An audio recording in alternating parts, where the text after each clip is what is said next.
There was a long piece in there called "The Planet is Fine, the People are Fucked." And it was a very good analysis of why it's not important to save the planet.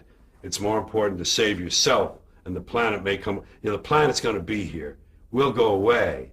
We'll go away because we'll fix that up. We'll arrange that.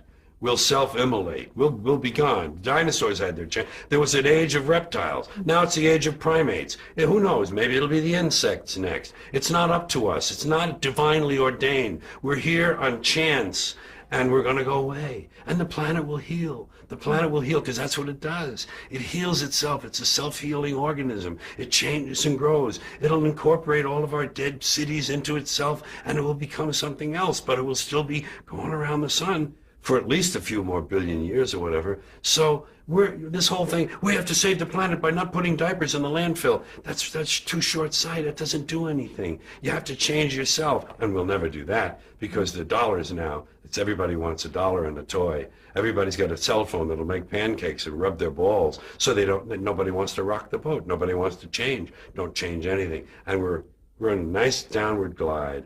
I call it circling the drain. That's what I'm going to call my next book. Circling the drain. And the circles get smaller and smaller and faster if you watch a drain, if you watch a sink empty. And we'll be gone. And that's fine. I welcome it. I wish I could live 1,000 years to watch it happen from a distance so I could see it all. Does it depress you? No, it lifts me up. It lifts me up because I gave up on this stuff. I gave up on my species, and I gave up on my fellow Americans. I gave up on my countrymen because I think we squandered great gifts. I think humans were given great gifts. Walking upright, binocular vision, opposable thumb, large brain, making tools. Make tools, large brain, make better tools. Talk, have to link language. You take this, put in here. We learned language, the brain got bigger, language. We grew. We had great gifts, and we gave it all up for both money and God and mammon, both. We gave it up to the high priests. It's your job. It's God's will. That's what they say. People say it's God's will. That means God can do anything he wants, so why pray? They say you pray for something. Okay, he didn't answer my prayers. Well, it's God's will. Well, if it's God's will, why did I even pray in the first place? He's going to do what he wants anyway. We gave it all up to superstition, primitive shit. With invisible man in the sky looking down, keeping track of what we do, make sure we don't do the wrong thing. If we do, he puts us in hell and we burn forever. That kind of shit is very limiting. It's very limiting for this brain we have. So we keep ourselves limited, and then we want a toy and a gizmo and gold, and we want shiny things, and we want something to plug in that'll make big things for us. And all that shit is nothing. It's nothing. We gave it all up. And Americans, who also had great gifts, when you take the theory of democratic rule, self-government, okay, they started off wrong. They owned slaves. They didn't let women vote. They didn't let people who didn't own land vote. Fine. They got off on the wrong foot. But the ideas were good. But we fucking blew that. We polluted it. We polluted it with this stuff, things, material goods, games, gizmos, toys, gadgets, having possessions. He's got a bigger truck. He says, see his truck? It's bigger than mine. I'm getting a new truck. Here's a big truck. Oh, I'm getting that one. That's what, you got a video in it? You DVD too? He don't have a DVD. I got a DVD, Oh, please. Whatever happened?